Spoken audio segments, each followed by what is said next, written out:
के जो देवता हैं आर्य माँ, वो हर जगह पर भ्रमण करने के लिए ब्रह्मलोक है तो ब्रह्माणी ने उनका आदर किया, ब्रह्मा जी ने भी उनका सम्मान किया। वैकुंठ गए तो भगवान नारायण ने उनका सम्मान करा, माँ लक्ष्मी ने उनका आदर करा।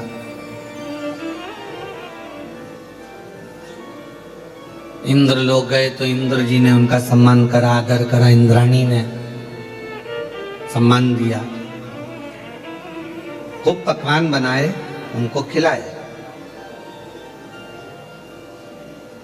अब जब पितरों को हम इतने सारे पकवान बनाते हैं, भोजन बनाकर खिलाते हैं, तो पितरों के स्वामी को, आर्यमा स्वामी को भी वही खिलाया।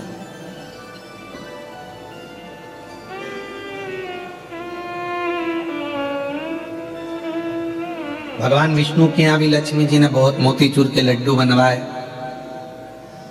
और वो भी आर्यमा स्वामी को खूब खिलाए।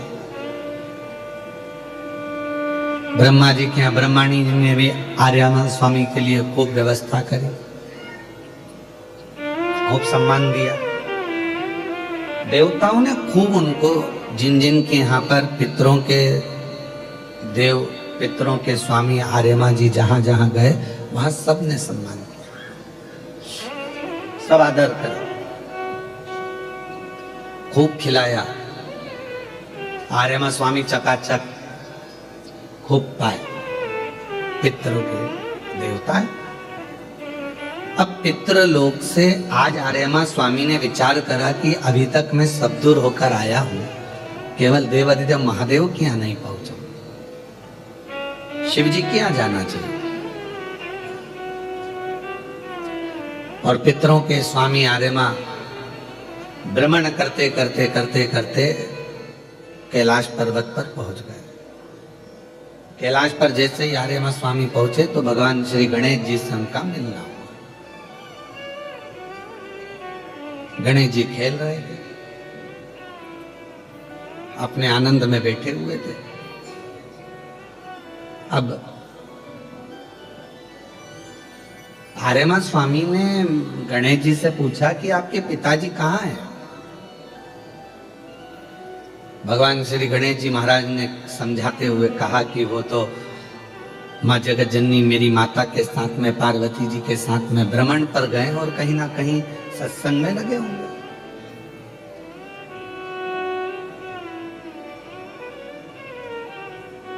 क्योंकि आज का जो समय है, लोग सीखना नहीं चाहते, आज के समय में लोग सिखाना चाहते हैं।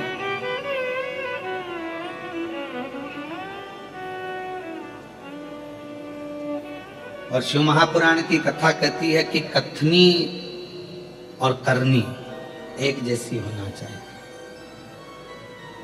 आप जितनी बात व्यासपीठ से दुनिया के लोगों को समझाते हो, उतना अपने ऊपर भी अमल करो। कभी चुपचाप से आप हमारे घर के बाहर खड़े होना, एकांत में कहीं, और वहां जाकर देखना, जितना हम व्यासपीठ से कहते हैं कि घर के बच्चों को शंकर के मंदिर में एक लोटा जल चढ़ाने भेजो, तो आपको केवल हमने हमारी व्यासपीठ से कहा और हमारे घर के लोग ना करें, ये बात नहीं हो सकती। जो व्यासपीठ से कहा जाता है, सबसे पहले हमारे परिवार उसको फॉलो करता है और मंदिर जाना प्रारंभ करता है। हमारे घर के चाहे राघव जी हो, माधव जी हो, छोटे भाई की बेटी बिट्टो हो, ये सब, चाहे बड़े भैया का पुत्र हो शिवम, सब मंदिर जाते हैं। बड़े भाभी होंगे, छोटी बहू होगी, भांजा बहू होगी, धर्म पत्नी होगी, सब मंदिर जाते हैं। पास में जो मंदिर है वहां जाकर एक लोटा जल चढ़ाएंगे, बाबा का श्रृंगार, झाड़ू पोछा सब कर कर।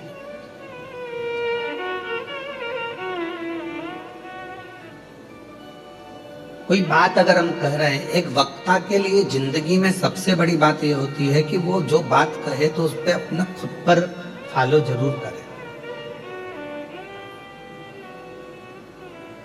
अब कोई विद्वान अगर कोई जगह पर बैठकर उसने ब्रॉडकास्ट किया और उसमें बोल दिया कि भाई सूर्य ग्रहण पड़ा है या चंद्र ग्रहण पड़ा है, चंद्र ग्रहण में 11-12 बजे दोपहर में 12 बजे सूतक लग जाएगा तो ना कोई खाए, ना कोई पानी पिए, ना कोई कुछ करे। अभी ग्रहण में बहुत चला। तो जिनने बोला, हम उनसे पूछे, तुमने क्या दोपहर के 12 बजे से लेकर अगले दिन तक क्या पानी नहीं पिया? कथनी और करनी में अंतर होता है, बहुत अंतर, बहुत कठिन है। प्रवचन देना या बोल देना बहुत सरल है महाराज, पर उस प्रवचन को अपने ऊपर भी फॉलो करना, अपने ऊपर भी धारण करना बहुत कठिन।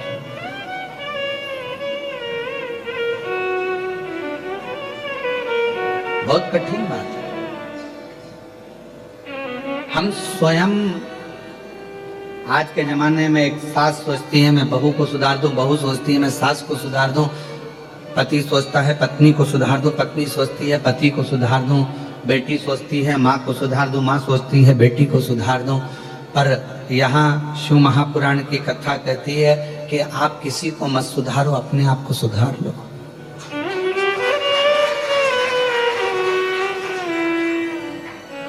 फिर आपको दुनिया को सुधारने की जरूरत ही नहीं पड़ेगी। हम अपने आप को नहीं सुधार पा रहे, हम अपने आप को नहीं संवार पा रहे। दुनिया को अगर सुधारने निकलोगे तो दुनिया नहीं सुधरेगी, अपने आप को सुधारना पड़ेगा। शिव के मंदिर में पहले हमको जाना पड़ेगा। आपको हमने व्यासपीठ से कहा कि कृष्णेश्वर बाबा के मंदिर का, वहां की छोटी छोटी चीजों का जनमानस में हम प्रचार करें।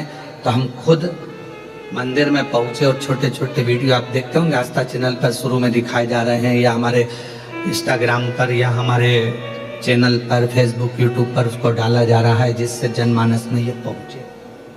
अब हम आपसे कहकर चले जाएं कि कृष्णेश्वर मंदिर में जाया करो, तो वहां की एक एक चीज का स्मरण कर कर जनमानस को बताया करो, जिससे ये 12वां जो ज्योतिर्लिंग है केवल एलोरा तक ना रह जाए, ये 12वां ज्योतिर्लिंग लोगों के दिल में आकर बैठ जाए। तो समझो कि अपने कथा का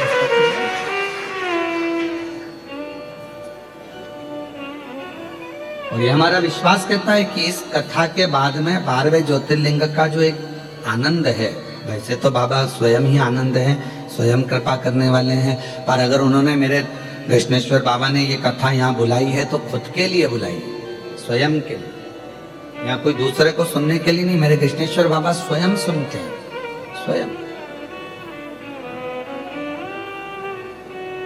स्वयं श्रवण करते हैं।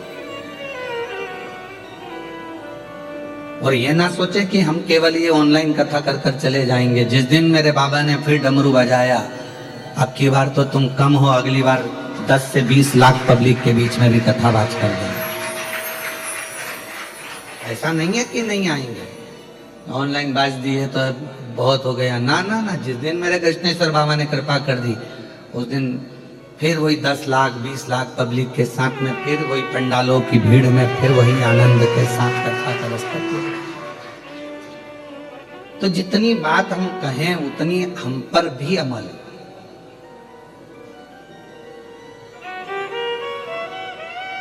हम कहें कि माँ बाप की सेवा करो, तो कोई हमारे माता जी हैं, आप उनसे पूछ कर आइएगा कि हमारे पिताजी का जब स्वास्थ्य खराब हुआ, उनका विराम का जब समय हुआ और उनके प्राण छूटने का जब समय आया, उसके 1 महीना 2 महीना नहीं, सालों पहले से पिताजी को सेवा करना। जब जब कथा में से समय मिल जाता, घर जाकर जितना समय हम घर पर रहते थे, अपने पिता को अपने हाथ से रोटी खिलाते थे। ये हमारा नियम है। अपने हाथों से अपने पिता को हम भोजन कराते थे, अपने हाथों से। क्योंकि जब हमारा बचपन था तो हमारे पिता ने भी तो हमको भोजन कराया था।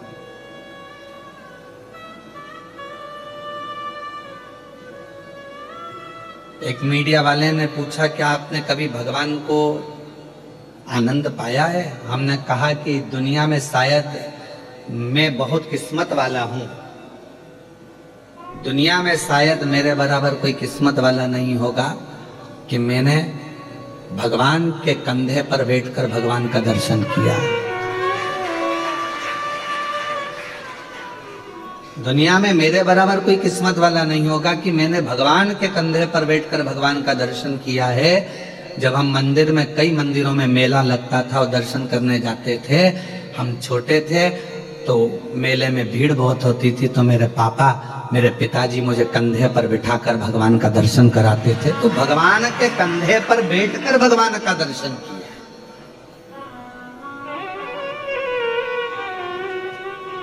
पिता भगवान है, उसके कंधे पर बैठकर हमने भगवान का दर्शन किया। अनंत चतुर्दशी की झांकियां निकलती थी, छोटे थे नहीं देख पाते थे, तो पिता के कंधे पर बैठकर दर्शन करते। स्वयं फॉलो करो।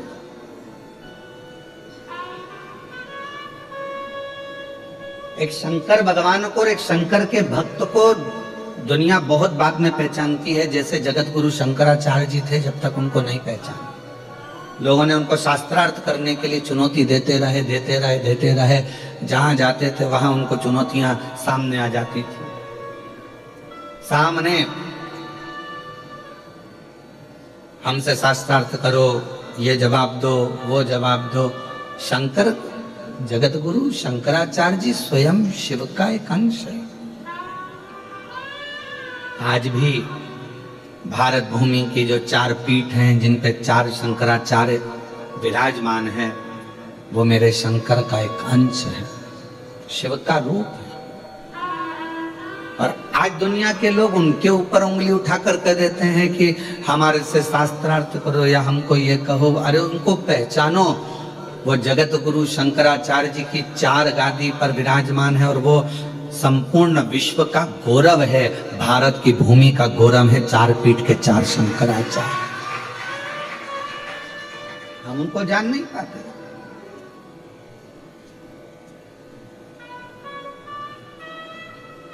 लड़ने के लिए पूरी दुनिया पड़ी हुई है, पर लड़ाई धर्म की नहीं होना चाहिए।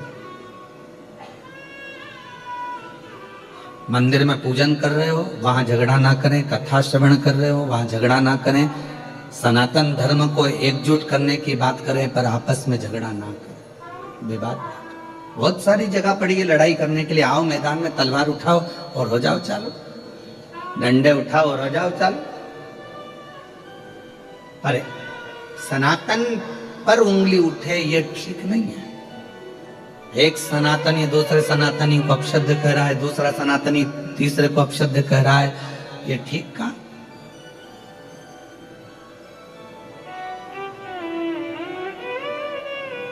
हिंदू धर्म की एकता, सनातन की एकता, ये हमारे जीवन को, एक आने वाले समय को श्रेष्ठ बनाए। कथनी और करनी में अंतर नहीं होना चाहिए। जितना एक वक्ता कहे ना, जितना प्रवचन दे, उतना प्रवचन अपने ऊपर भी धारण करो।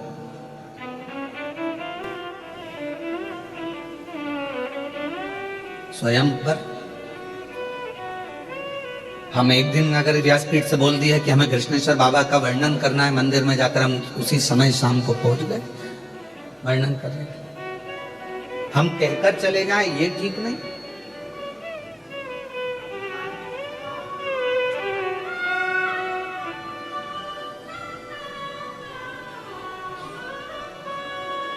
शिव को पहचानो, शंकर भगवान को जानो, शिव भक्त को जानो। पितरों के स्वामी आर्यमा जी गणेश जी के पास आए और गणेश जी ने उनसे कहा कि मेरे माता पिता तो भ्रमण के लिए गए,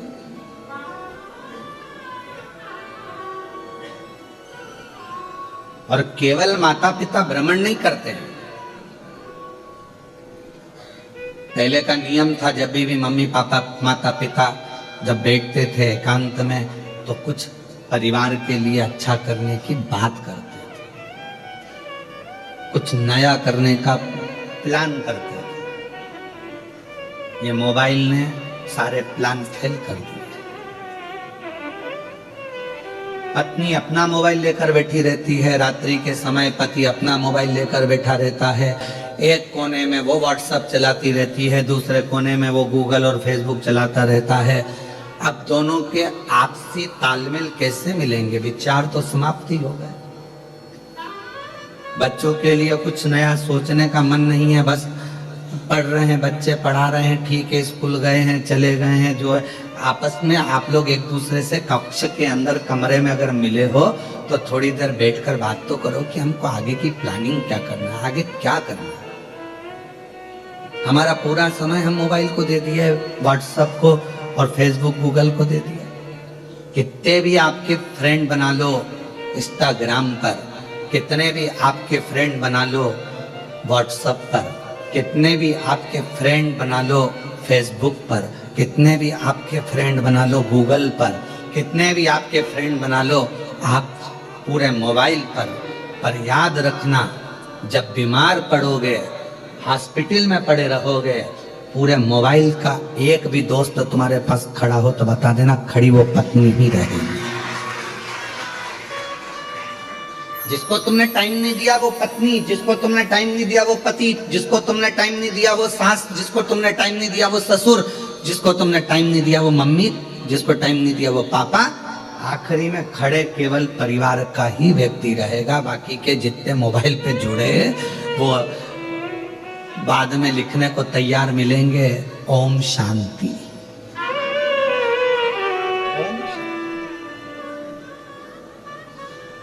भैया तुम कहां चले गए?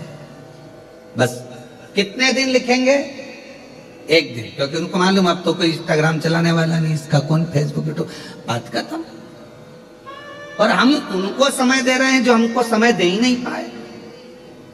अपने माँ को हमने समय नहीं दिया, पिता को समय नहीं दिया, अपनी पत्नी को समय नहीं दिया, अपने पति को समय नहीं दिया, अपने बच्चों को समय नहीं दिया, अपने भाई बंधु को समय नहीं दिया, और बहन को समय, भाई को समय, इनको समय नहीं दिया, अब सबको दिया।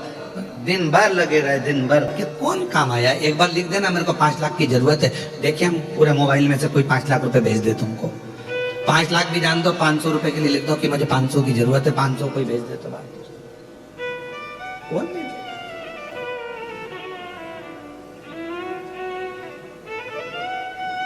आप जिसको समय दोगे वो तुम्हें समय देगा। यहाँ कथा में बैठकर आप फालतू का समय बर्बाद नहीं कर रहे, आप शिव को समय दे रहे हो, शंकर जी को समय दे रहे हो, तो मेरा शंकर भगवान भी तुम्हारी दुख की घड़ी में समय जरूर दे। और क्या चाहिए? एक बच्चा अगर पड़ा हुआ है हॉस्पिटल में, अगर एक माँ पड़ी है, पिता हॉस्पिटल में पड़ा है, अंतिम सांसें चल रही है, तो क्या चाहिए उस समय पर? आप क्या बोलोगे डॉक्टर साहब को? डॉक्टर साहब थोड़ा सा देख लो ना, इनका अच्छा समय कर दो ना डॉक्टर साहब, थोड़ा सा समय और मिल जाए ना डॉक्टर साहब, इसको और थोड़ा समय। हम क्या मांग रहे हैं? समय। जब व्यक्ति हॉस्पिटल में पड़ा रहता है, हम भगवान से पैसा नहीं मांगते हैं, अटैची नहीं मांगते, माल नहीं मांगते, प्रॉपर्टी नहीं मांगते, हम उस समय मांगते हैं समय। भगवान इसको, छोटे बच्चे हैं इसके, प्रभु 2-4 साल और निकल जाए, समय दे दो।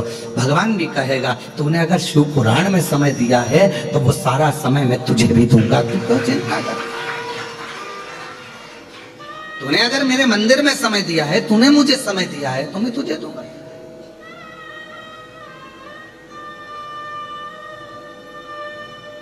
एक नवीन नाम का एक लड़का था, ब्राह्मण पंडित कर्म करता था, नवीन, बहुत पुराना,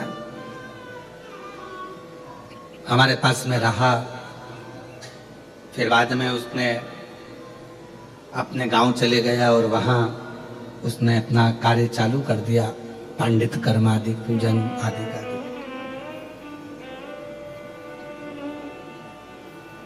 और ऐसा ही एक पुत्र और हमारे साथ में रहा, जबलपुर के सचिन। तो वो बालक बोला कि गुरुजी मुझे एक बीमारी हो गई है और बहुत दुखी हूं मैं, बहुत दुखी। हमने कहा क्यों टेंशन लेता है, क्या हुआ? डॉक्टर ने कह दिया कि मैं केवल 2-3 महीने का हूं। मैंने कहा डॉक्टर बोला है ना, शिव तो नहीं बोला ना। तो हमारे साथ में इतने साल रहा, तूने सेवा करी, बिना विचारे बिना सोचे, तो क्यों चिंता करता?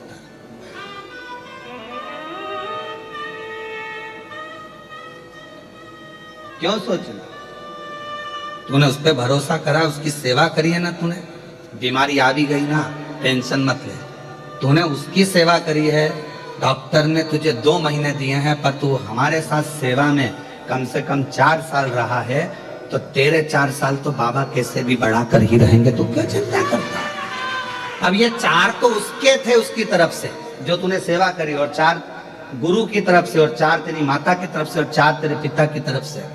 और आज उस बच्चे को कई साल निकल गए और वो बेटा आज भी बड़ा स्वस्थ है और आनंद के साथ में सेवा। एक ऑपरेशन हुआ उसका, ऐसा नहीं कि ऑपरेशन नहीं हुआ, हुआ, और बाबा की कृपा से स्वस्थ हो गए। आपने कृष्णेश्वर बाबा को कितना समय दिया, आपने राम जी को कितना समय दिया, आपने शिव जी को कितना समय दिया, आपने भगवान को कितना समय दिया, वो समय पूरा काउंट होता है। आपने परमात्मा को दिया है तो परमात्मा भी आपकी दुख की घड़ी में, अंत घड़ी में, और अंत समय प्रभु आना पड़ेगा, वचन दिया तो निभाना पड़ेगा। आए नाय प्रभु कुटुंब कबीला, अंत समय प्रभु आना पड़ेगा, वचन दिया तो निभाना पड़ेगा, अंत समय प्रभु आना पड़ेगा। तो ये अंत बिंदु, आप अब क्या सोचे, क्या विचार करें? आपने दिया समय, हम फिर निवेदन करेंगे, कथा मोबाइल पर सुनो, हम मना नहीं करेंगे, टीवी पर सुनो खूब आनंद में, मोबाइल पर सुनो खूब आनंद में, पर रात्रि में आधा घंटा 1 घंटा जब अपनी पत्नी के साथ, अपने पति के साथ, अपने परिवार के साथ रहो, तब इस मोबाइल को स्विच ऑफ कर दो या साइलेंट कर दो, फ्लाइट मोड पे डाल दो और इसको ले जाके अपने एक कोने में रख दो। उसके बाद 1 घंटा अपने परिवार के साथ, अपने बच्चों के साथ, पत्नी, पति, माता, पिता, जिसको आपको समय देना है सबको दो। क्यों? क्योंकि कोई दुख की घड़ी आएगी तो मोबाइल के मित्र तुम्हारे सामने नहीं होंगे, मित्र तुम्हारे परिवार वाले तुम्हारे सामने होंगे। हम उनको समय नहीं दे पा रहे।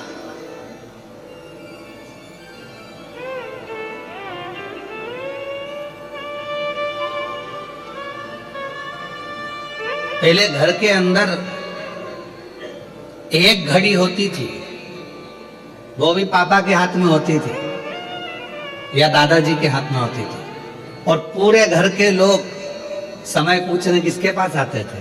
दादाजी के पास। क्यों काका जी कितनी बजी है? ए भाऊ साहब कितनी बजी है?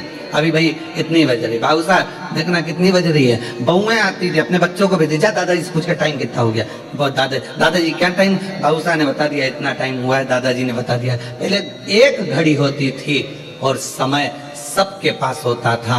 आज के समय में घड़ी सबके पास है पर समय किसी के पास नहीं। घड़ी सबके हाथ में है पर समय किसी के पास नहीं है। सब व्यस्त हैं, और पूछा जाए कि किस चीज में व्यस्त हो, तुम कहते हो मेरे पास टाइम नहीं, टाइम नहीं, टाइम नहीं। तो एक कॉपी पे हमें लिख के बताओ तुमने सुबह से लेकर शाम तक क्या करा। सुबह उठी थी, चाय बनाई थी, पी थी, फिर नहाई, नहा के फिर बच्चों का टिफिन बनाया, स्कूल भेजी, बच्चे स्कूल चले गए, फिर मैंने ये काम किया, फिर मैंने वो काम किया, फिर मैंने ये काम किया, फिर आखिरी में रात्रि तक का पूरा हिसाब कॉपी में लिख के दिया। अब इसमें पूछा कि तूने दूसरे के लिए क्या किया, तो क्या कुछ नहीं, अपने में ही लगी रही दिन भर 24 घंटे, तो फिर फल क्या मिला? समय नहीं हमारे पास। घड़ी सबके पास है, पहले एक घड़ी होती थी, सबके पास समय होता था। आज के जमाने में सबके पास घड़ी है पर समय किसी के पास नहीं। कोई फ्री नहीं, कोई फ्री। आप समय नहीं दे रहे हो भगवान को, तो फिर भगवान कैसे ना आवे? हमारा नियम आप पूछिए, हितेश जी आपको बता देंगे कि हम नारखेड़े जी भी इतने साल से जुड़े हैं। कोई नारखेड़े जी आज से नहीं जुड़े हैं। नारखेड़े जी को जुड़े हुए लगभग 20 साल के ऊपर होगा, 22 साल के करीब। जब तो हितेश भी इतने नहीं जुड़े थे, कोई नहीं जुड़ा था, केवल नारखेड़े जी और उनकी धर्म पत्नी सीओर आती थी 20-22 साल पहले। और आज गर्व से कहूंगा नारखेड़े जी, कुबेरेश्वर धाम की पहली बाउंड्री आपके द्वारा बनाई गई थी।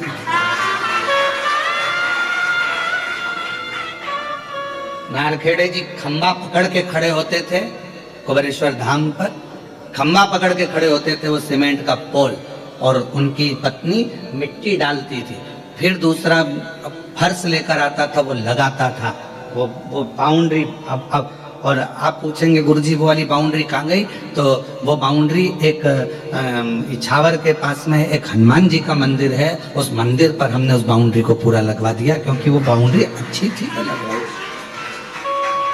कोई आज का समय दीजिए आप परमात्मा, समय दोगे तो उस समय का फल जरूर मिलेगा। बीज आज बोया है तो थोड़े दिन के बाद ही फल आएगा ना, तुम सोचो कि आज की आज आ जाए। हम तो कथा कर कर आज चले जाएंगे, हमने तो बीज बो दिया। और भगवान से प्रार्थना है जो जो आया है इन सब की मनोकामना पूर्ण करना, इनके भी गोदी में कोई फल आए, ये जो कामना कर कर बैठे हैं इनको वो फल प्राप्त हो, तो हम तो बीज बोकर चले जाएंगे। आज भक्ति का बीज आपके अंदर बो दिया, शिव तत्व का बीज बो दिया, और बाबा सबकी झोली भर दे, बस इससे बढ़कर सुख क्या चाहिए, क्या चाहिए। और नारखेड़े जी बड़ा अच्छा लगा, पाटिल जी तुम दोनों का प्रेम स्नेह है, आपस में ऐसा लगता है कि ब्याई कम भाई ज्यादा दिखते हो। ये स्नेह है आप लोगों, ये प्रेम है आप लोगों, और यही प्रेम जीवन में होना चाहिए, यही स्नेह होना चाहिए। कुछ नहीं जाएगा, कब कौन किसके परिंदे उड़ जाएंगे, किसके पंख टूट कर गिर जाएंगे, कौन उड़ जाएगा, कोई का भरोसा नहीं है। संसार में जितने दिन आए हो उतने दिन इतने प्रेम से जिंदगी जी लो कि जाने के बाद भी लोग याद रखें कि कौन।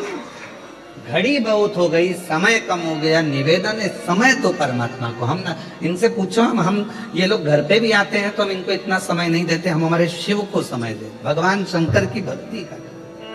हमें ना मंत्र आते हैं, हमें ना तंत्र आता है, हमें ना साधना आती है, ना हम तपस्या कर पाते हैं, ना हम बहुत बैठकर नेत्र बंद कर, हमसे कोई कह दे तुम बहुत देर तक नेत्र बंद करके बैठे रहो तो हमारे को बेचैनी होती है अंदर से। क्यों?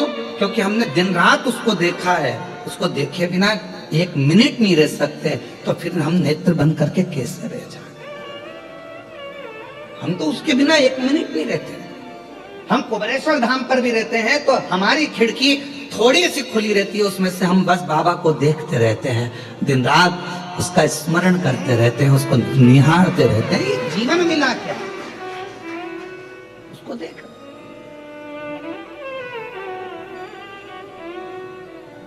दुनिया के लोग कहते हैं अपने सोने वाले कक्ष में, शयन कक्ष में भगवान का फोटो मत रखो, पर मैं तो उसके बिना रह ही नहीं सकता, मैं उसके बिना रह ही नहीं सकता।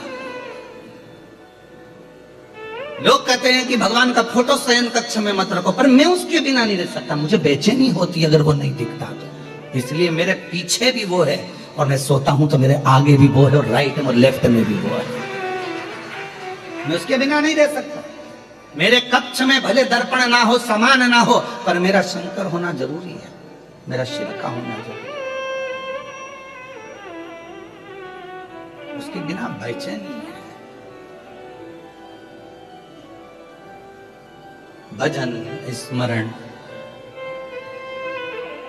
हमारे साथ लोग सफर कम करते हैं, हमारे ये जितने बच्चे बैठे हैं ये भी हमारी गाड़ी में सफर कम करते हैं, इनको अलग से गाड़ी चाहिए रहती है। क्यों नहीं करते? क्योंकि पूरे सफर में गुरुजी शंकर जी की ही कथा वाजते रहे। पूरे सफर में शिव जी ने ऐसा करा, देखो वो शंकर जी ने वैसा कर दिया, वो लड़का ऐसा था उस पे शंकर ने ऐसी कृपा कर दी, वो ऐसी थी उसने ऐसा कर दिया। और हर कहीं गाड़ी रुकवा लेंगे, कोई मंदिर दिख गया, कोई होटला दिख गया, वहां रुकवा लेंगे, लाओ पानी की बोतल अंदर से निकाल के। जजमानों तो पानी के कैरेट रख देते हैं गाड़ी के अंदर, तो हम क्या करते हैं उस कैरेट में रास्ते चलते चलते कोई शंकर जी मिल गए, लाओ जरा एक बोतल निकाल के लाओ, डाल दे। तो ये बच्चे साथ सफर भी नहीं कर रहे, इनके लिए अलग गाड़ी भेजना पड़ती है। एक पल ना रहे आप उसके बिना, तो वो भी आपके बिना एक फल नहीं रहेगा। जिसको रोज रोज पक्षी को रोज दाना डालिए, रोज दाना डालिए, फिर आप पक्षी को दाना नहीं भी डालोगे तो पक्षी आकर जरूर बैठेगा। आप शिव को रोज भजिए, रोज लोटा भरकर जल चढ़ाइए, शंकर भगवान भी आपके एक लोटे जल के लिए बेचैन हो जाएंगे। लीलाबाई नहीं आई, पानी नहीं चढ़ाया, कहाँ चली गई? 3 दिन से नहीं आ रही है। शंकर भगवान अपने गण को भेजेंगे, जाओ नंदी देख कर आओ, लीला के घर जाओ, रोज आती थी 9 बजे जल चढ़ाने को, आज लीला नहीं आई है, कहाँ चली गई? नंदी जाकर इंतजार करेगा। लोगों को लगा कि आज बेल दरवाजे पर खड़ा है, कुत्ता दरवाजे पर खड़ा है, स्वान आया हुआ है, कोई ऐसा भिखारी आया हुआ है, पहचान नहीं पाओगे कि कौन आकर खड़ा है। शंकर का एक गण किसी भी रूप में आकर खड़ा हो जाएगा, खुद पूछेगा क्यों, कोई बात हो गई क्या, कुछ हो गया क्या? आंटी जी नहीं दिख रही है, काकी जी। तुम सोचो भगवान पुराने डिजाइन में आए, त्रिशूल लेके डमरू लेके, वैसा नहीं आएगा। आज के युग में आज जैसा आना पड़ता है। पुरानी डिजाइन में आएगा तो तुम कहते हो झांकी वाला, चल भग यहाँ से। आज के हिसाब से क्यों आंटी नहीं दिख रही, क्या हो गया? तब फिर कोई कहेगा आंटी जी अभी 3 दिन 4 दिन से बाहर गई हैं, उनके रिश्तेदार के यहाँ कोई गमी हो गई, वहां चली गई, कोई फंक्शन आ गया, वहां चली गई। अच्छा, अब इतने में नंदी जाकर शिव जी से कहेगा तुम टेंशन मत लो, वो अपने रिश्तेदार के यहाँ गई है, 4 दिन बाद आएगी, पानी चढ़ाएगी। फिर बेचैनी, अभी भी नहीं आई, अभी भी नहीं। और तुझसे मिलने के लिए तेरी कसम, तुझसे मिलने के लिए तेरी कसम, एक मुलाकात जरूरी है, एक मुलाकात जरूरी। उससे मिलना, बातें करना बहुत अच्छा लगता है। उससे मिलो। हम तो ये बातें नहीं कहते क्योंकि लोग हमको पागल नहीं समझने लगे। पागल में और भक्त में कोई अंतर नहीं होता, कोई अंतर नहीं, बस एक विश्वास का अंतर है, भरोसे, भरोसे। लोग पागल ना समझे, हम नहीं कहते। और तो आज कृष्णेश्वर बाबा की इस कथा में ना जाने कहां से व्याख्यान आ गया तो बोल दिए, नहीं तो हम नहीं बोलते। क्यों बोले?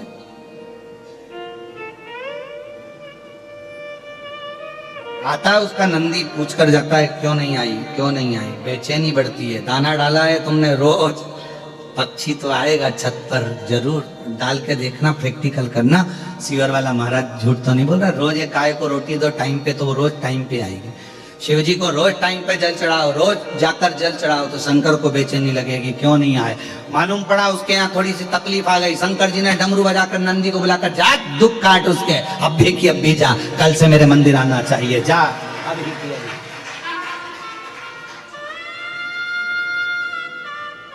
आप नियम बनाओ शिव जी के मंदिर जाने का, वो नियम बनाएगा तुम्हारे दुख काटने का, तुम्हारी तकलीफ मिटाने का, तुम्हारे कष्ट मिटाने का। आप नियम ही नहीं बनाते तो फिर समय तो दो मेरे शंकर को। ब्रह्मा ब्रह्मलोक में है, भगवान विष्णु वैकुंठ लोक में, इंद्र इंद्र लोक में है, भगवान जितने भी हैं अपने अपने लोक में है, केवल शंकर भगवान इस पृथ्वी पर है मृत्यु लोक में, इसलिए कंकर शंकर कहा जाता है उसको। पृथ्वी का पर कुबेरेश्वर धाम का दरवाजा तो रात को भी खुला, आप लोग गए होंगे कभी, रात को भी खुला है।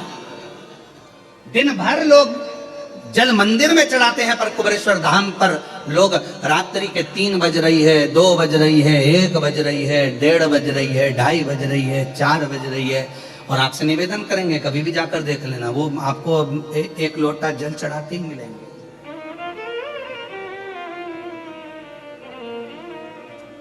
वो जल चढ़ाते मिलेंगे आप और कहो तो हम हर 1 घंटे में आपको कहो तो हम फेसबुक पे फोटो खींच के डालते रहते हैं, हर घंटे के। 1 बजे, 2 बजे कुबेरेश्वर धाम, 3 बजे कुबेरेश्वर धाम, 4 बजे कुबेरेश्वर धाम, 5 बजे पूरी रात का फोटो, कुबेरेश्वर धाम 6 बजे, 7 बजे, 8 बजे, ऐसे पूरे 24 हम पूरे ऐसा क्रम पूरे घंटों का कर हर घंटे का एक फोटो डाल दें आपको, आप देखिए उसमें कितना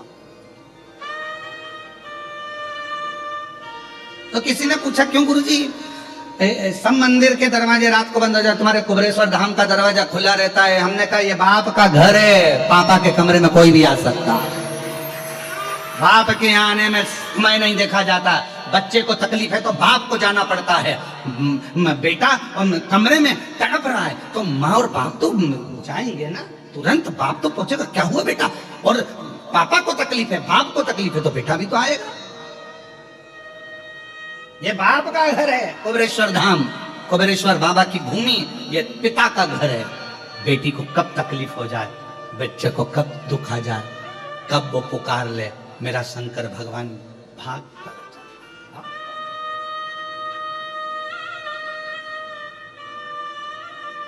लोग कहते हैं गुरुजी कुबरेश्वर धाम में 5 दरवाजे हैं मंदिर में आने के। ये 5 दरवाजे क्यों हैं? हमारे कुबरेश्वर बाबा के धाम के 5 दरवाजे इसलिए हैं क्योंकि भगवान शंकर के 5 मुख हैं। भगवान शंकर के 5 स्वरूप, पंचायत शिव पंचायत में 5 देवता हैं। मेरे शंकर भगवान के 5 मुख, 5 पंचायत के देवता। मेरे शंकर भगवान के कब कौन से मुख से आप निकल कर जा रहे हो और मेरे शंकर भगवान कौन से मुख से तुम्हें वर देकर भेजते हैं। इसलिए 5 मुख के रूप में 5 द्वार मेरे कुबरेश्वर धाम, 5 द्वार। कौन सा द्वार? एक द्वार बंद होगा तो दूसरा खुला मिलेगा, दूसरा बंद होगा तो तीसरा खुला मिलेगा, तीसरा बंद होगा तो चौथा खुला मिलेगा, चौथा बंद होगा तो 5वां खुला मिलेगा। 5 द्वार में से कोई द्वार तो मिलेगा।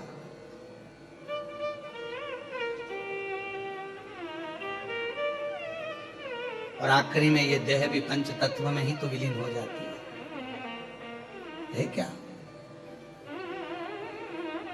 पिता का घर है। कभी भी आप जाओ 12 ज्योतिर्लिंग में, किसी ज्योतिर्लिंग में आप जाकर बैठो तो कोई तुमसे पूछे शिव कहाँ मिलेंगे तो आप कह सकते हो कि कृष्णेश्वर मिलेंगे, ओमकार मिलेंगे, नागेश्वर मिलेंगे, केदार मिलेंगे, महाकाल मिलेंगे, विश्वनाथ में मिलेंगे, सीहोर कुबरेश्वर धाम। अगर 24 घंटे चाहिए तो कुबरेश्वर धाम पर मिलते 24। रात को 2 बजे भी आओगे, लोटा भरोगे नहाकर, 1 लोटा जल चढ़ाओगे, रात को फ्री।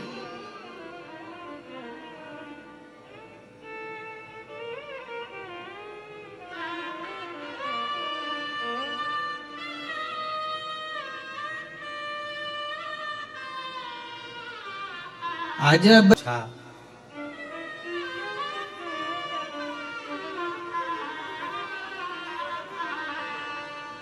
गणेश जी बोल रहे हैं तुम क्यों ढूंढने जा रहे हो? क्यों ढूंढने जा रहे हो? ये दुनिया की आदत बहुत बुरी है। सामान खुद रख के भूल जाते हैं और परेशान बहुओं को करते हैं। क्यों? मेरी वो चूड़ी देखी क्या तूने?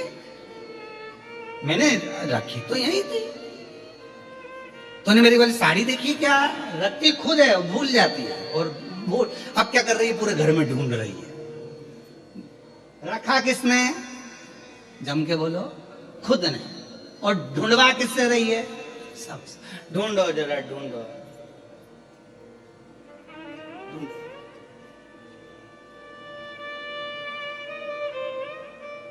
और ये तुम्हारी आदत नहीं है, ये शुरू से शंकर जी के टाइम से चली आ रही है। काशी घूमने गई थी भगवान शंकर के साथ मां जगत जननी पार्वती जी, और मणि गिर गई थी कहीं, और शंकर जी से बोली ढूंढो जरा। शंकर जी मणि ढूंढे तो उन्होंने सारे रुद्रगढ़ों को लगा दिया, ढूंढो। सब ढूंढने में लगे, कोई एक दूसरे से सब ढूंढ ली, काशी में कोई मिले, इधर पूछे क्या मणि का, मणि का, मणि का, मणि का, मणि का, मणि का। सब ढूंढने में लगे तो एक स्थान का नाम ही हो गया मणिकर्णिका। एक स्थान का नाम हो गया मणिकर्णिका। मणिका, मणिका ढूंढने। ये तुम्हारी प्रॉब्लम नहीं है, शुरू से प्रॉब्लम। रख के तुम भूल जाती हो और ढूंढना सबको पड़ता है। और बाद में आधी रात को नींद नहीं आ रही तो पति भी कह रहा क्या हो गया? चूड़ी रखी थी, मैं समझ में नहीं आ रहा कहाँ चली। पति बोला मैं दूसरी दिन नहीं, पर गई कहाँ? टेंशन तो गई कहाँ। बहू ढूंढे, बेटा ढूंढे, पोता पोती से पूछी जरा टॉफी दूंगी, जल्दी बता मेरी चूड़ी कहाँ रखी है। तो पोता पोती बोले हमको क्या मालूम दादी, तुम भी फालतू बात करती। माँ को हिचकी आ जाती है। ऐसा परमात्मा को याद करो तो उसको भी तो एक आध बार हिचकी आए। तुम्हारा रूप देखकर, रंग देखकर, तुम्हारे कपड़े देखकर, तुम्हारा पहनावा देखकर, तुम्हारा स्वरूप देखकर परमात्मा नहीं, तुम्हारा भाव देखकर आता है। भाव देखकर। हवन करने बैठे हो, यज्ञ करने बैठे हो, पंडित जी ने कहा आज तुम्हारे यहाँ सत्यनारायण जी की कथा है, सत्यनारायण भगवान का पूजन का सामान लेकर आना। पहुंच गए, देवी जी बैठ रही है, नवरात्रि का पूजन का सामान लिया। गणेश जी बैठ गए, गणेश जी का सामान लिया। और दुकान वाले के पास जाकर क्या कहा तुमने?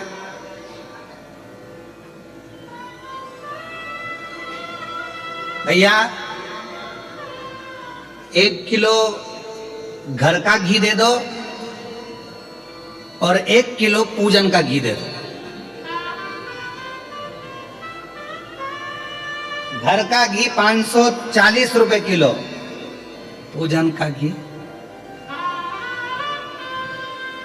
100 रुपए किलो।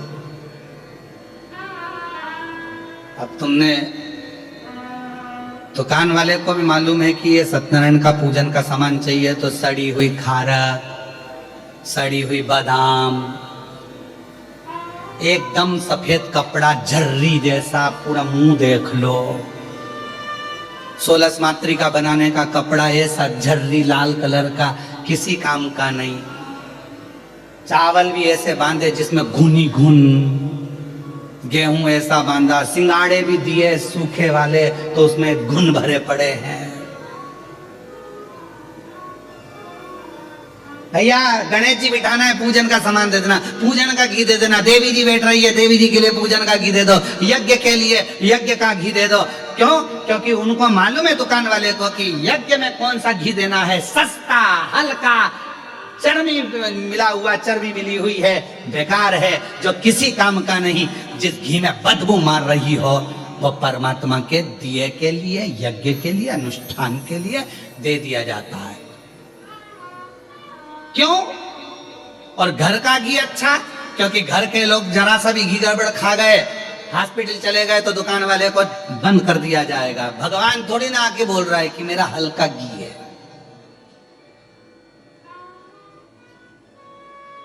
और फिर सिर पे पल्लू लेके श्री शिवाय नमस्तुभ्यं, श्री शिवाय नमस्तुभ्यं।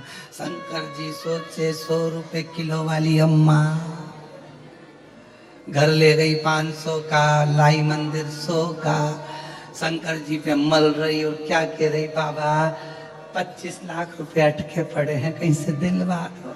भगवान के 100 रुपए किलो के घी में तो मैं प्रसन्न होने वाला नहीं हूँ। तेरी बहू 500 में प्रसन्न हो जाए तो उससे मंगवा ले जा, मुझसे क्यों मंगवा ले? हमारी यही कथा लोगों को बुरी लगती है, बस अंतर इतना सा। अब इसमें कुछ बुरा लगने वाली बात है क्या? पर विवाद लोग इसी में छेड़ देते हैं। महाराज ऐसा बोल,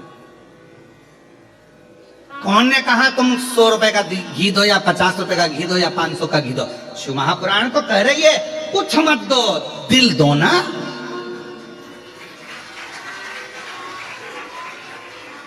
और जैसा तुम खाते हो, कितना सुंदर कहा शिव महापुराण में, देसी गौ माता का 1 चम्मच में 1 बूंद दूध पानी में मिलाकर शिव जी को चढ़ा दो।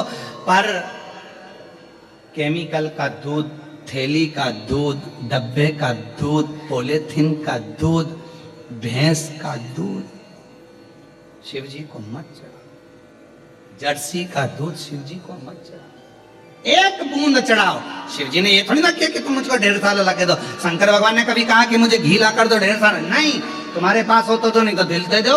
और अगर ये भी नहीं दे सकते तो मंदिर में से थोड़ा सा बेलपत्र उठाओ, धो और वापिस चढ़ा दो। हम तो ये भी नहीं कह रहे कि घर से तुम पानी भर के लाओ, कि लोटा भर के लाओ, कि ये भर के लाओ, कि वो भर के लाओ। तुम तो खुद अपने दिल में मुझे भर के लिया और आके एक बेलपत्र उठा के मेरी चढ़ा दो, बस, और कुछ भी नहीं चाहिए। अब हमने तो कहा भैया 1 किलो घर का घी बांध दो, बादाम का हलवा बनाना है, और देवी जी बैठने वाली नवरात्र में, तो 1 किलो जोत लगाने का घी बांध दो। अब जोत लगाने का घी बंधवा लिया,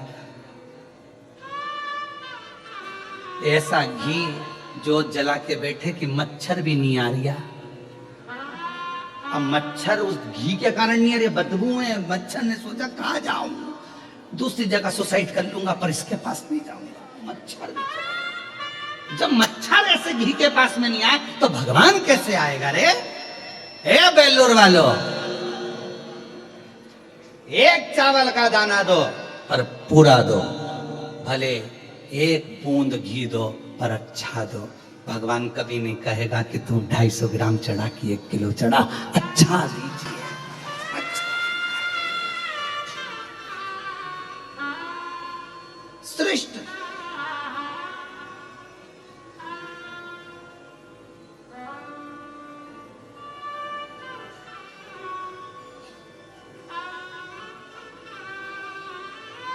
आज हम हमारे गुरुजी को केले से तोलेंगे, और केले ऐसे लेके आए कि केले की लेला का पता ठिकाना नहीं मिला।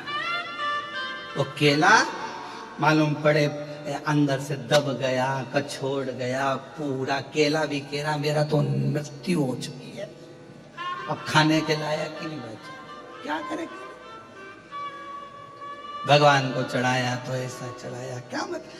नहीं लिखा हमारी पुराणों में, शास्त्रों में कि तुम 10 किलो चढ़ाओ कि 100 किलो चढ़ाओ। पूरी पुराण उठाकर देखना, शिव पुराण में कहीं लिखा हो कि भगवान कह रहे हैं या वेद व्यास जी लिख रहे हैं कि मुझे 10 किलो घी चढ़ाना, कि मुझे दही 1 किलो चढ़ाना, कि 50 किलो मुझे दूध चढ़ाना। कहीं शिव महापुराण के अंदर, लिंग पुराण में, स्कंद पुराण में, कूर्म पुराण में, भविष्य पुराण में, अग्नि पुराण में, पद्म पुराण में, ब्रह्म विवर्त पुराण में, नारद पुराण में, नर्मदा पुराण में, तुम कूर्म पुराण में जितने पुराण उठाकर देखो, कहीं नहीं लिखा मिलेगा कि भगवान को 100 किलो दूध चढ़ाना कि 101 किलो दही चढ़ाना। बस लिखा है दूध चढ़ाना, लिखा है दही चढ़ाना, लिखा है शहद चढ़ाना, मधु चढ़ाना, और क्वांटिटी नहीं लिखी। ये नहीं लिखा कि कितना चढ़ाना। भगवान को मालूम है कलयुग बढ़ता चले जाएगा, इस कलिकाल में वेद व्यास जी को मालूम है लोगों के पास में अभाव होगा, नहीं मिलेगी कुछ भाव, तो कम से कम 1 बूंद देना, पर शुद्धता का देना, भाव से देना, मैं स्वीकार कर लूंगा। भगवान स्वीकार मत तो ढेरों में, ढेर सारा मत दीजिए। तुम क्या सोचते हो कि तुम्हारे फ्रिज में रखा रखा सामान खराब हो गया तो वो बर्तन मांजने वाली को दे दोगे? वो बर्तन मांजने वाली इतनी चतुर तुम्हारे यहाँ का ऐसा सड़ा खाएगी? सड़ा तुम्हारे यहाँ से लेकर जाती है, बाहर जाकर पटक देती है। गाय को भी नहीं देती, सुंगरा को देती है। गाय को भी नहीं देती इतना सड़ा हुआ, क्योंकि तुम्हारी आदत पड़ी है फ्रिज में पहले सड़ाओ, पड़ा है पड़ा है पड़ा है पड़ा है, कोई ने नहीं खाया, फिर आखिरी में देखो 4 दिन पहले का केक रखा है, भाभी ले जाओगी क्या? भाभी क्या हो, रख देना। उन्होंने पन्नी में बांध के दिया, भाभी को मालूम है बदबू मार रहा, कौन मेरे बच्चों को खिला के बीमार करूंगी, ले जाके फेंक दिया। जितने तो तुम ऐसे नहीं जीते, उतने बर्तन वाली ऐसे जीती। और तुम क्या सोच के बैठे हो कि तुम उसको बेकार सब माल दे दोगे, खा लेगी ना? नहीं चाहिए उसको।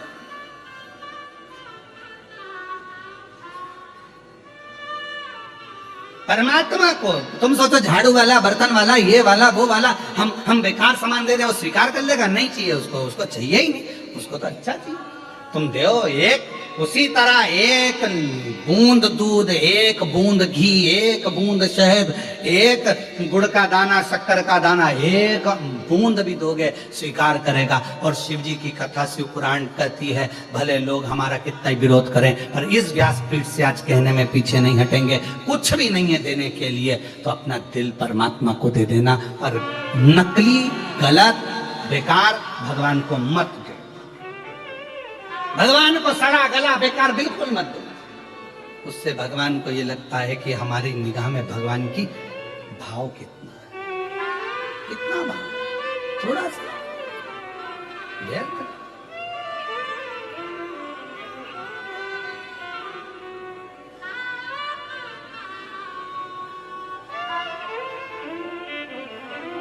कितना भाव।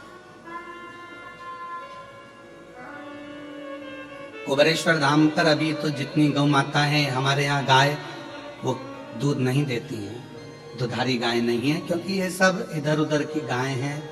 तो जिनको लोग छोड़ जाते हैं वहाँ उनकी परवरिश होती है, गौ माता को वहाँ पर रखा जाता है, सेवा होती है, तो दूध नहीं देती। और अभी हमने कुछ समय पहले आशीष जी को बोला है कि कुबेरेश्वर धाम पर भी थोड़ी दुधारी गाय रखो, तो ये बाहर का जो केमिकल का दूध है वो मंदिर के अंदर नहीं आना चाहिए। मंदिर में गौ माता का देसी गाय का दूध ही शिव जी को चढ़े, ऐसा प्रयास करें। बाहर का दूध अंदर आना बंद कर दिया, गौ माता का दूध ही वहां चढ़े, बस भले एक बूंद चढ़े, पानी मिला रहे और उतना। और निवेदन है आंख से भी, जितने भी आप लोगों को कोई कहे कि भगवान को इतना सामान लगेगा, नहीं नहीं नहीं, भगवान को तो थोड़ा चाहिए पर अच्छा दो, श्रेष्ठ दो। भजन करना है आपको, आपको 10 भजन नहीं आते, एक भजन करो, 2 मिनट का करो। श्री शिवाय नमस्तु, श्री शिवाय नमस्तु, थोड़ा करो, बस बहुत है उतना, ज्यादा नहीं, बहुत उतने में हम लोग स्वीकार कर लें। कोई तुमसे कहे 24 घंटे भगवान का भजन करना पड़ेगा, 24 घंटे साधना करना पड़ेगा, 24 घंटे नेत्र बंद करके बैठना पड़ेगा, 24 घंटे भगवान का भजन करो, बिल्कुल कह देना हमारे पास टाइम नहीं है। 1 मिनट करो, 1 क्षण करो, बस उतना करो कि परमात्मा से निगाह मिल जाए। आज का समय और पुराने समय में कितना अंतर। पहले के समय में लड़की ट्रे लेकर आती थी, चाय की ट्रे रखती थी, लड़के से निगाह मिलती थी, ब्याह पक्का हो जाता था और सालों साल वो ब्याह चलता था। आज के जमाने में लड़की को लड़के से मिला, 1 घंटा बात कराओ, फिर होटल में मिला, 2 घंटा वहां बात हुई, इसके बाद रिश्ता पक्का हो गया, मोबाइल पे रात को 3-3 बजे तक लगे रहे, फिर इसके बाद ब्याह पक्का हो गया, मालूम पड़े आखिरी में तलाक हो गया। क्या मतलब का? एक क्षण भगवान से नेत्र मिलाओ, एक क्षण परमात्मा का भजन करो, एक क्षण उसके पास जाओ। जरूरी नहीं है कि कृष्णेश्वर बाबा के मंदिर में जाएंगे तो अंदर ही जाना जरूरी है, आप तो बाहर बैठकर उससे निगाह तो मिला लो, एक बार दिल से जाकर उसको दर्शन तो कर लो। तुम्हें अंदर जाने की जरूरत नहीं पड़ेगी, वो खुद बाहर आ जाएगा तुमसे मिलने के लिए। तुम दिल से उसको पुकारो तो पुकारो।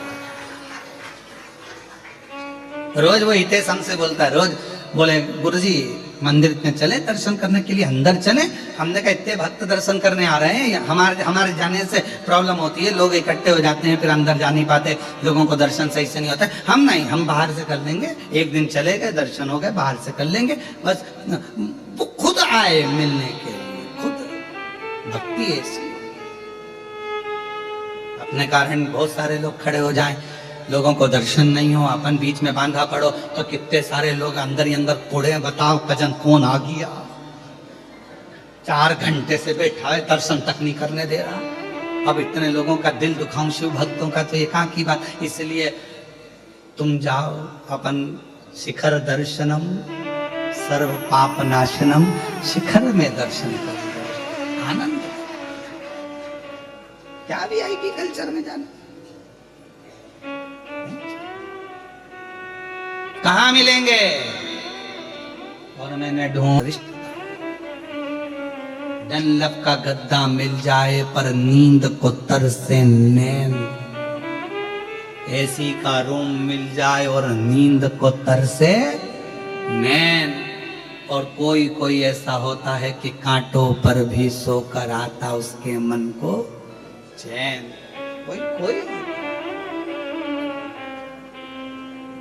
सब रात को 1 गिलास केसर का दूध भी पी गए, डनलप का गद्दा भी है, ऐसी भी लगा है, पंखा भी चल रहा है, मालिश भी करवा ली, पाँव की, हाथ की, कमर की, सिर की, तो भी रात को नींद नहीं आ रही। क्यों? क्योंकि मन घूमता रहता है, दिमाग घूमता रहता है। दिमाग को स्थिर रखना है तो दिल शिव जी से लगा लो, दिमाग शंकर में लगा लो, भक्ति में लगा लो, कथा में। रात को प्रयास करो, कथा को हेडफोन में लगाओ, और कथा सुनते सुनते जो नींद आएगी ना, ऐसा लगेगा सियोर वाला महाराज लोरी सुना रहा है। सुनो, कई लोग तो कथा में सो जाते हैं आकर के, नेत्र में नींद आ जाती है, ऐसा लगता है महाराज जी सी ओर से केवल लोरी सुनाने आए। कई लोगों को आ जाती है, 2-3 बार तो यूज कर ले। और पड़ोसन पूछे कि ये क्या कर रही है? कुछ नहीं, भगवान भाग रहा था तो बुला रही हूं। बुला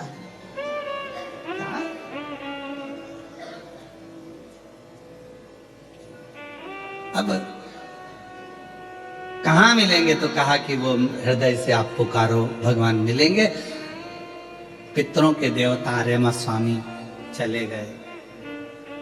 एक सरोवर के तट पर आर्यमा स्वामी ने, पितरों के देवता आर्यमा स्वामी ने भगवान शिव के लिए एक सुंदर आनंदमय भगवान शंकर का एक पार्थिव शिवलिंग का निर्माण करा। एक बेलपत्र आर्यमा स्वामी ने उस शिवलिंग पर समर्पित करी और ध्यान लगाकर आर्यमा स्वामी बैठ गए। आर्यमा को मालूम नहीं था कि आज प्रदोष है। आर्यमा को मालूम नहीं है कि आज प्रदोष है। और फिर निवेदन करूं, पितृपक्ष की प्रदोष के दिन, पितृपक्ष में जो प्रदोष आती है, उस प्रदोष के दिन यदि एक चावल का दाना, एक बेलपत्र और एक लोटा जल कोई दिल से बाबा को चढ़ा देता है, प्रदोष काल में घी का दिया लगा देता है, उसके पूर्वजों को पिंड अपने आप प्राप्त हो जाता है, तर्पण अपने आप मिल जाता है। उसको नहीं मालूम कि प्रदोष है। आर्यमा स्वामी के स्मरण में नहीं था। आज तो वो दिन है जिस दिन मेरे शंकर भगवान पार्वती और के साथ में वर प्रदान करते हैं, आनंद प्रदान करते हैं। मैं समझना है। चले, आर्यमा स्वामी ने पार्थिव लिंग का निर्माण किया और बैठ गए। शंभु शरणे मांगो घड़ी दुख दया करी दर्शन ओ शंभु शरणे मांगो दुख दया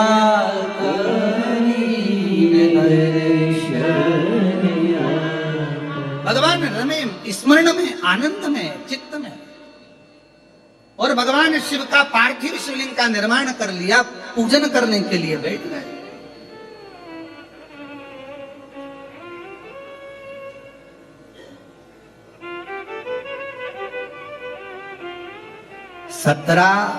सितंबर से 17, 18, 19, 20, 21 5 दिन अमावस्या तक पितृ के 5 दिन जो पीछे के हैं, पितृ मोक्ष के, ये 5 दिन जो ऑनलाइन कथा चलेगी, जितने भी शिव भक्त कथा को श्रवण कर रहे हैं, आपसे निवेदन है अपने अपने घर में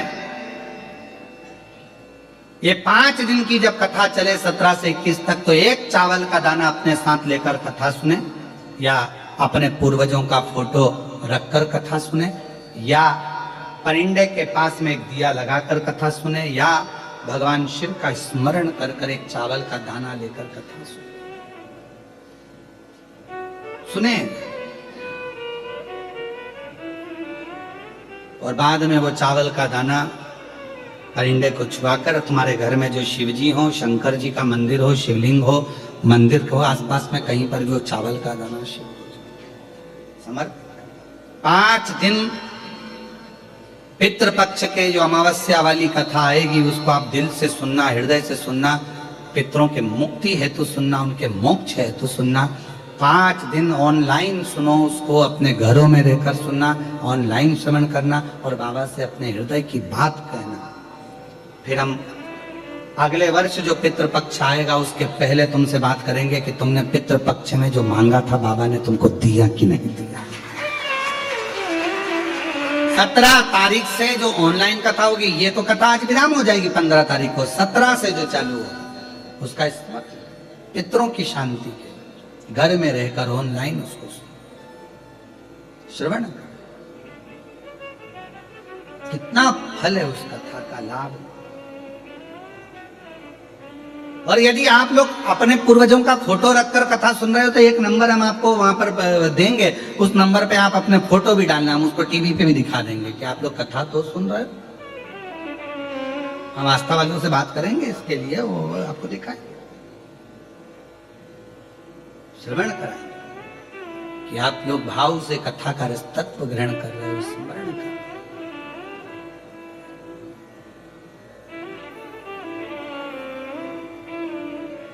और शंभु शरणे मांगू घड़ी दुख दया करी,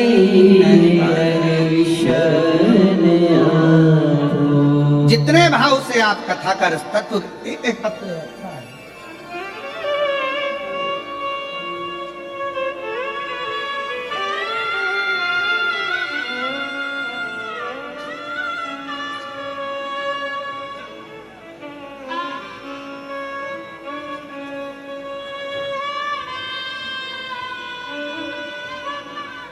मेरा नाम राजेंद्र कुमार बंसीलाल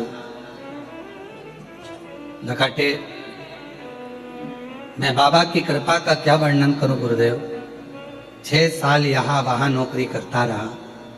बाबा से केवल एक बार प्रार्थना करी कथा के अंदर, और बाबा ने आज मुझे संभाजी नगर में ही, छत्रपति संभाजी नगर में ही प्रशासकीय अधिकारी के पद पर नियुक्त कर दिया। मैं बाबा को यहाँ प्रणाम करने के लिए, कहीं बैठे हो तो अंदर आकर एक बेलपत्र ले सकते हैं, जहां बैठे हो आ सकते हैं।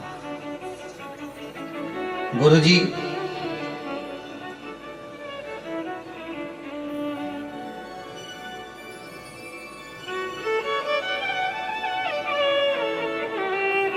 मैं दामनी श्रीकेश दखने नागपुर से हूं। मेरे पति औरंगाबाद में एयरपोर्ट पर एटीसी के पद पर कार्यरत हैं। मेरे पति जी का ट्रांसफर कर्नाटक के पर हो गया था। हम लोग कर्नाटक में रहे तो वहां शिव मंदिर में प्रवेश नहीं करने देते। किसी ने आपके बारे में बताया, कहीं बैठे हो तो आ सकती हैं, दामनी श्रीकेश दखने नागपुर से।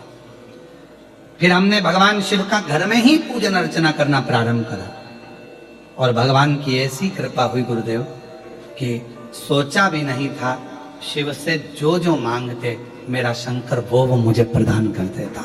गुरुदेव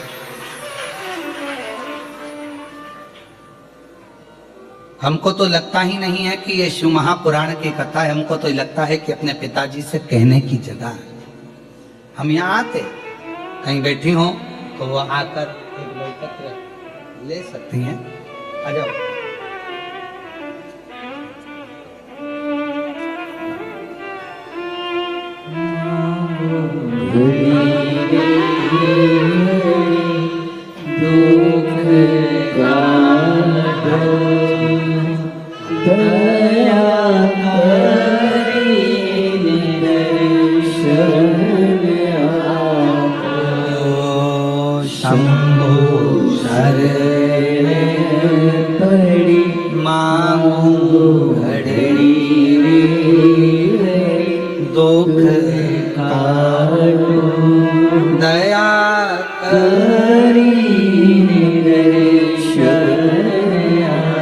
शिव कथा कह रही है, भगवान शंकर का पवित्र चरित्र वर्णन कर रहा, शिव तत्व कर। आर्यमा स्वामी ने शिवलिंग का निर्माण किया।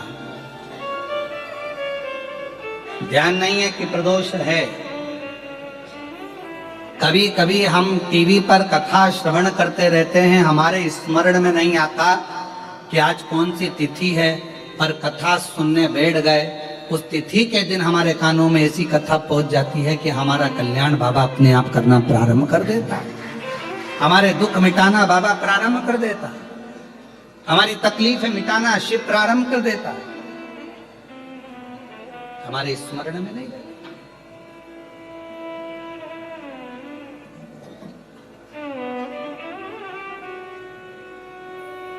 ध्यान नहीं आता था कभी कभी। शिव कथा करी है आर्यमा स्वामी ने, जैसे ही शिव जी की आराधना करी भगवान शंकर, अब गणेश जी ने गलत कहा था क्या? तुम्हें कहीं नहीं जाना है, तुम क्यों जाओ, क्यों भटको, क्यों भटको? तुम तो शंकर का स्मरण करो, शिव को भजो, जहां बैठकर भजोगे वहीं मिलेगा। आस्था चैनल के सामने बैठकर कथा सुन रहे हो तो भी फल मिलेगा, मोबाइल पर कथा सुन रहे हो तो भी फल मिलेगा, और कथा के पंडाल में बैठकर कथा सुन रहे हो तो भी फल मिलेगा, तुम जहां बैठे। ये शंकर की कथा है, शिव महापुराण कथा है, शंकर हर जगह है। श्वास में शिव, श्वास निकल गई तो शव, श्वास है तो तुम शिव हो, श्वास निकली तो तुम शव हो। तो श्वास जहां चल रही है वो शिव ही है, इसलिए शंकर को कहीं ढूंढने मत जाओ, कहीं मत ढूंढो।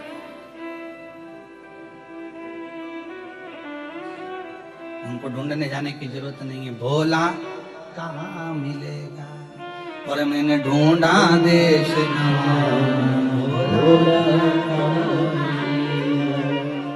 उज्जैनी ढूंढा, काशी ढूंढा, कहाँ मिलेगा। उज्जैनी ढूंढा, काशी ढूंढा, कहाँ मिलेगा। अरे एक जरूरी काम भोला कहाँ मिलेगा। मुझे एक जरूरी काम भोला कहाँ मिलेगा। ढूंढा। गणेश जी ने कह दिया कहीं मत जाओ, बैठ गए एक जगह पर, बना दिया पार्थिव लिंग, पार्थिव लिंग का निर्माण कर लिया। अब ये पार्थिव लिंग का निर्माण करना, ये भी तो वही भाव आ गया, कंकर में शंकर को ढूंढ लेना। कण कण में शिव है, पार्थिव बनाया बालू से, मिट्टी से, रेत से, कण कण में शिव है, उसी में तो ढूंढा है।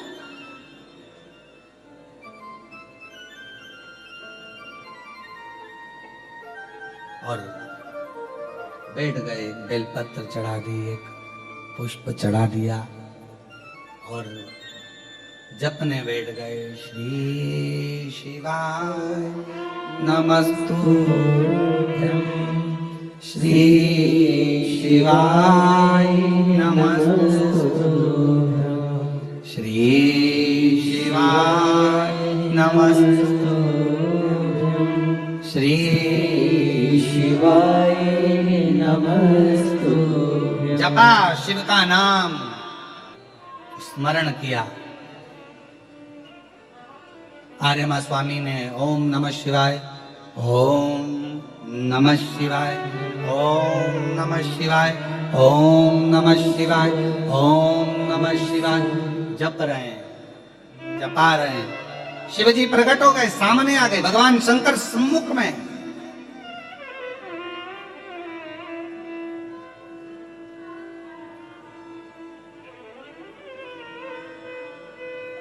और भगवान शंकर सामने, मांगो क्या चाहिए। आर्यमा स्वामी कहने लगे प्रभु जी बड़ी कृपा करिए, गणेश जी बिल्कुल सत्य कहे थे, ढूंढने जाने की जरूरत नहीं है, भगवान को बस एक जगह पर बैठकर भज लो, परमात्मा मिल जाता। क्यों भटक रहे हो, काहे के लिए जा रहे हो, कहां जा रहे हो, एक जगह बैठकर उसको भजो, मिलेगा। मिलन का, मिलने की भीतर से अग्नि बहुत तीव्र होना चाहिए, मिलन की अग्नि, तो परमात्मा मिलेगा। आप किसी के लिए सोच के बैठ जाओ, प्रैक्टिकल करना, तुम किसी के लिए सोच के बैठ जाओ, मुझे इससे मिलना है, मुझे इससे मिलना है, मुझे इससे मिलना है, मिलोगे। सोच के बैठो 4 दिन 5 दिन, मुझे ये खाना है, मुझे आज मुझे पानी पतासा खाना है, मुझे ये खाना है, मुझे भेलपुरी खाना है, मुझे पूरनपोली खाना है। तुमने सोच लिया, 4 दिन में 5 दिन में पूरनपोली तुम्हारे सामने आ जाएगी। मिलन की आस बढ़ती है, और जब मिलन की आस बढ़ती है तो वो करीब में आता है। और मेरे भोले तेरा सहारा है, मेरे भोले तेरा सहारा है, मेरी नैया का तू किनारा